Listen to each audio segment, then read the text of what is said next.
Now, some senators have suggested you were simply mixed up about who assaulted you. An ally of Judge Kavanaugh in the White House even promoted a wild theory about a Kavanaugh lookalike. You immediately rejected that theory, as did the innocent man who had been called that lookalike. In fact, he sent a letter to this committee forcefully rejecting this absurd theory, and I ask consent to enter that in the record. Without objection. Now, how did you know Brett Kavanaugh and Mark Judge? And is it possible that you would mix them up with somebody else? No, it is not. And the person that was blamed for the incident is actually the person who introduced me to them originally. So he was a member of Columbia Country Club, and I don't want to talk about him because I think it's unfair, but he is the person that introduced me to them. But you would not mix up somebody else with Brett Kavanaugh, is that correct? Correct. Or Mark Judge? Correct. Well, then let's go back to the incident. What is the strongest memory you have? Strongest memory of the incident, something that you cannot forget. Take whatever time you need. Indelible in the hippocampus is the laughter, the uproarious laughter between the two, and they're having fun at my expense. You've never forgotten that laughter. You've never forgotten them laughing at you. They were laughing with each other. And you were the object of the laughter? I was, underneath one of them while the two laughed. Two friends having a really good time with one another. Let me enter into the record a statement by the National Task Force to End Domestic Violence. Without objection, so ordered. And a letter from 24 members of the House of Representatives urging the committee to use the NTF's trauma-informed approach in questioning Dr. Ford. Without objection, so ordered. And a letter from another 116 members of the House asking to delay till all this has been heard. Without objection, so ordered. And Dr. Ford has at times been criticized for what she doesn't remember from 36 years ago. But we have numerous experts, including a study by the U.S. Army Military Police School Behavior Sciences Education, that lapses of memory are wholly consistent with severe trauma and stress of assault. And I'd ask consent that be entered. Without objection, so ordered. And Dr. Ford, I'll just conclude with this. You do remember what happened, do you not? Very much so. Thank you. Thank you, Mr. Now, Ms. Mitchell for Senator Graham, and then it's my understanding that that's where you'd like to take a break. Does that work for you? Does that work for you as well? We're here to accommodate you, not you accommodate us. I'm used to being collegial. So. Okay, go ahead. Ms. Mitchell for Senator Graham. Thank you, Mr. Chairman. You told Senator Feinstein in your letter that you and 4 others were present. You've corrected that today to say it was at least 4 others. When you were interviewed by the Washington Post, you said that there were 4 boys present at the party. And then in your polygraph statement, you say there were 4 boys and 2 girls. When you say 2 girls, was that you and another, or was that 2 other girls? That was me and one other girl. And that other girl's name? Leland. Leland Kaiser now? Correct. Okay.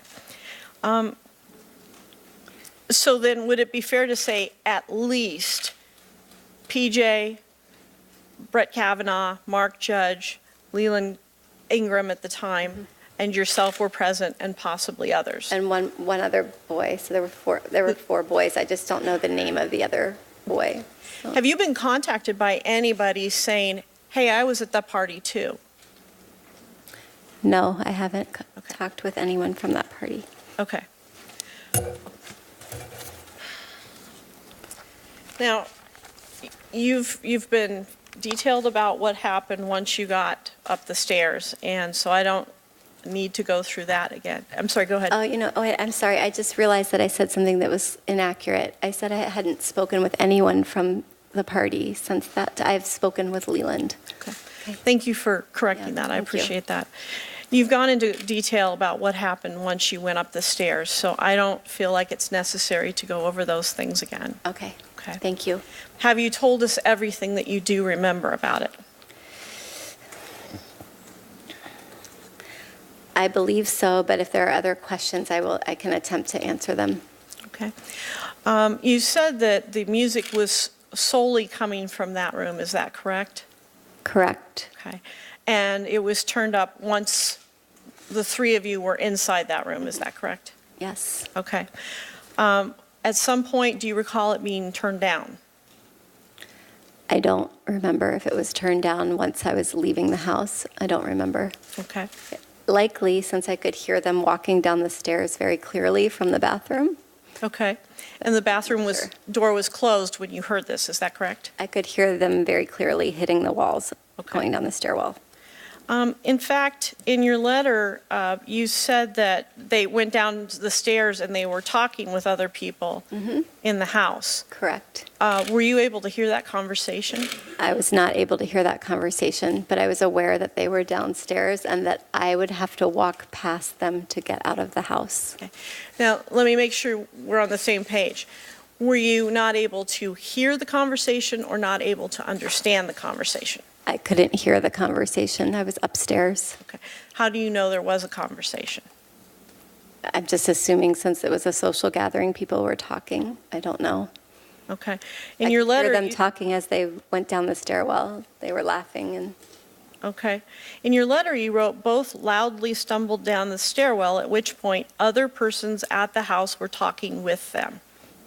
Does that ring a bell? yes, I had to walk past everyone to leave the house. So Okay. I'm not, In your maybe letter, I'm not understanding. I'm sorry. okay. Your next sentence, let me try to clarify this. After you said other persons at the house were talking with them, the letter goes on with the very next sentence, I exited the bathroom, ran outside of the house, and went home. Correct. Okay.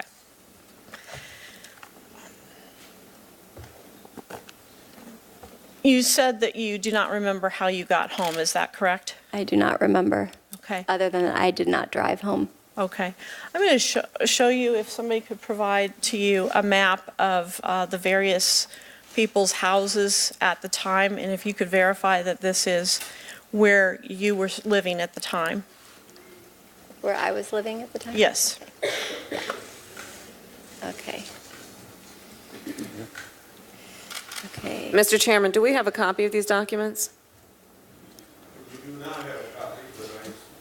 If you want one, we can get you one. Yes, before the questions begin, so we can follow the testimony. Okay.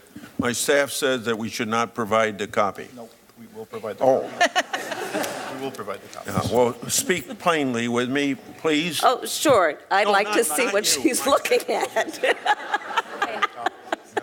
Yeah. Yeah, you have another 30 seconds now because I was rudely interrupted. Okay. Mr. Chairman, Senator Harris, we do have a blown-up copy of this for the members to view, if that's helpful. Okay, I'm going to put check marks next to homes that I can confirm are the correct locations, and then an X or a question mark when I don't know where these people live, I'm only asking you to confirm if that map accurately shows where you were living at the where time. I lived at the time. So I can't see the street name, but I'm happy to refer to the address or the neighborhood. Okay, could you tell us that? Yes, it's River Falls. Okay. It's near the, what is the place called? The Naval Research Center on Clara Barton Parkway. Okay, was that a house or an apartment? It was at my parents' home. Okay. Yeah. Right. Okay. Durbin. Mr. Chairman, I ask consent to enter into the record letters of support for Dr. Ford from her classmates at Holton Arms School, 1,200 alumni of the school, 195 of your colleagues, students, and mentors, 1,400 women and men who attended DC schools, and 50 members of the Yale Law School faculty who are calling for a full FBI investigation. I ask consent to enter these into the record. Without objection, so ordered. Dr. Ford, as difficult as this experience must be, I want you to know that your courage in coming forward has given countless Americans the strength to face their own life-shattering past and to begin to heal their wounds.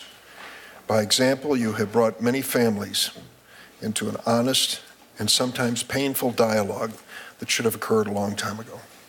I'm sorry for what this has done to you and your family.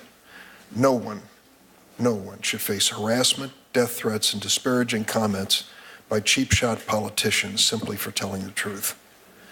But you and your family should know that for every scurrilous charge and every pathetic tweet, there have been thousands of Americans, women and men, who believe you, support you, and thank you for your courage.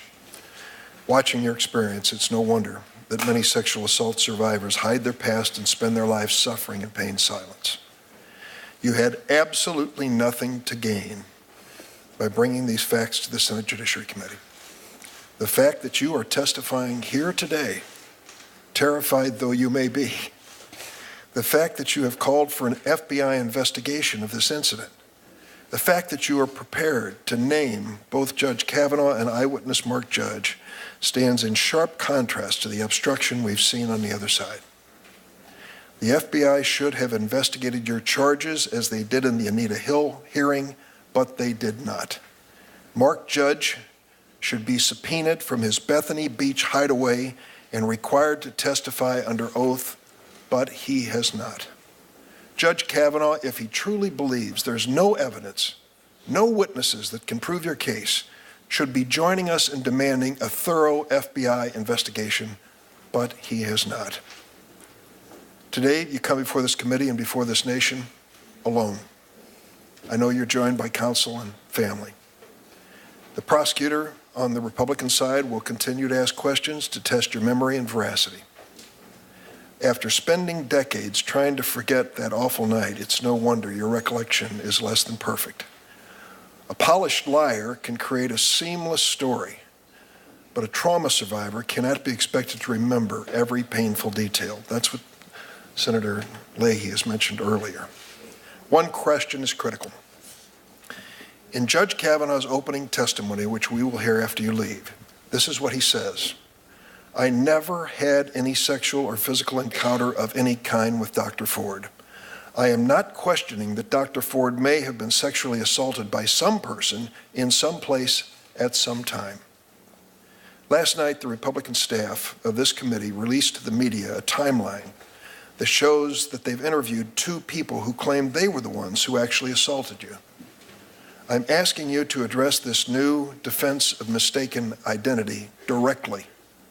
Dr. Ford, with what degree of certainty do you believe Brett Kavanaugh assaulted you? 100%. 100%. In the letter which you sent to Senator Feinstein, you wrote, I have not knowingly seen Kavanaugh since the assault. I did see Mark Judge once at the Potomac Village Safeway, where he was extremely uncomfortable in seeing me. Would you please describe that encounter at the Safeway with Mark Judge and what led you to believe he was uncomfortable? Yes, I was going to the Potomac Village Safeway. This is the one on the corner of Falls and River Road. And I was with my mother, and I was a teenager, so I wanted her to go in one door and me go in the other. So I chose the wrong door because the door I chose was the one where Mark Judge was, looked like he was working there and arranging the shopping carts. And I said hello to him. And his face was white and very uncomfortable saying hello back. And we had previously been friendly at the times that we saw each other over the previous 2 years, albeit not very many times. We had always been friendly with one another. I wouldn't characterize him as not friendly. He was just nervous and not really wanting to speak with me. And he looked a little bit ill. How long did this occur after the incident? I would estimate 6 to 8 weeks. Thank you, Mr. Chairman.